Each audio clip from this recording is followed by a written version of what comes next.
I guess welcome back to our channel. In this video, I am going to show you how to turn off Apple Pencil. If you want to turn off your Apple Pencil, then just leave it and goes to sleep.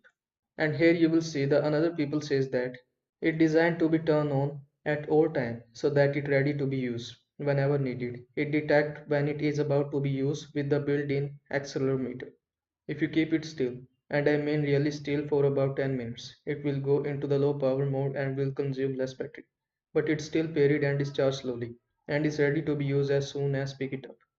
To have it use even less battery, almost zero, you have to either unpair it or turn off Bluetooth in the settings, not from the control panel, or just disconnect non-Apple devices. Once you do this, you have to connect the pencil to your iPad to have it repair and use it again. So if you want to turn off your Apple Pencil, then just leave it and goes to sleep.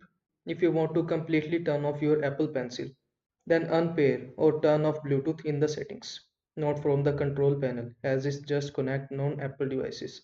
You need to follow these steps if you want to turn off your Apple Pencil. I hope this video was helpful to you. Make sure to like this video and subscribe to my channel for more this type of content. Thanks for watching.